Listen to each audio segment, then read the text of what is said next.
Salam sigap dan shalom. Renungan kita pada hari ini, Kamis 28 Juli 2022, berjudul Namanya Kudus dan Dahsyat. Ayat intinya terdapat di dalam Mazmur 111 ayat 9. Dikirimnya kebebasan kepada umatnya, diperintahkannya supaya perjanjiannya itu untuk selama-lamanya, namanya kudus dan dahsyat. Pena Inspirasi menuliskan yang dimaksud dengan judul renungan kita pagi ini, namanya kudus dan dahsyat, dikarenakan Dia akan memanggil, aku akan menjawab, supaya kita mengalami kasih Allah yang tiada bandingnya itu, dan kemudian dengan penuh keberanian datang menghampiri tahta kasih karunia Allah adalah sebagai berikut. Pertama, bukti bahwa kita telah mengakui namanya kudus dan dahsyat bila mana kita melakukan pengorbanan diri yang praktis demi kebaikan orang lain kepada sesama. Banyak yang mengakui namanya, namun telah kehilangan pandangan tentang fakta bahwa orang-orang Kristen mewakili Kristus. Kecuali ada pengorbanan diri yang praktis demi kebaikan orang lain, dalam lingkaran keluarga, dalam lingkungan, dalam gereja, dan di mana saja, dan apa saja pun keahlian kita, maka kita bukan orang Kristen. Kedua, bukti bahwa kita telah mengakui namanya kudus dan dahsyat, bila mana kita menyadari bahwa kuasa Allah senantiasa menyertai kita pada saat memberitakan Injil kepada semua orang. Kristus sedang berdiri hanya beberapa langkah dari tahta surgawi ketika Dia memberikan penugasan kepada murid-muridnya.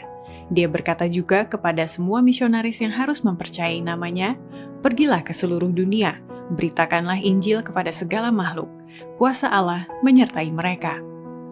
Ketiga, bukti bahwa kita telah mengakui namanya kudus dan dahsyat bila mana kita menemukan kebahagiaan diri sendiri dalam kebahagiaan orang-orang yang kita tolong dan berkati demi kemuliaan bagi nama Tuhan Yesus. Gereja Allah adalah istana kehidupan yang suci, penuh dengan pelbagai pemberian dan diberkati dengan Roh Kudus. Para anggota jemaat menemukan kebahagiaannya dalam kebahagiaan orang-orang yang mereka tolong dan berkati.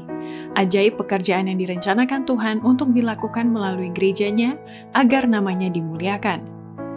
Keempat, bukti bahwa kita telah mengakui namanya kudus dan dahsyat bila mana kita membangun iman kita di atas batu karang Yesus Kristus dan memperindah hidup ini dengan pekerjaan yang baik dengan menjadi Kaleb-Kaleb modern pada saat ini. Yesus menginginkan agar semua yang mengakui namanya menjadi pekerja yang sungguh-sungguh. Setiap anggota perlu dibangun di atas batu karang Yesus Kristus. Badai akan datang untuk mengombang-ambingkan dan menguji fondasi kerohanian setiap orang dengan kerasnya. Karena itu, hindarilah fondasi pasir, carilah batu karang, galilah dalam-dalam dan letakkanlah fondasimu dengan kokoh. Bangun, ya, bangunlah untuk kekekalan. Bangunlah itu dengan air mata, dengan doa yang sungguh-sungguh. Biarlah setiap orang di antara kamu, sejak saat ini, memperindah hidupmu dengan pekerjaan yang baik. Yang diperlukan pada akhir zaman ini ialah Kaleb-Kaleb modern.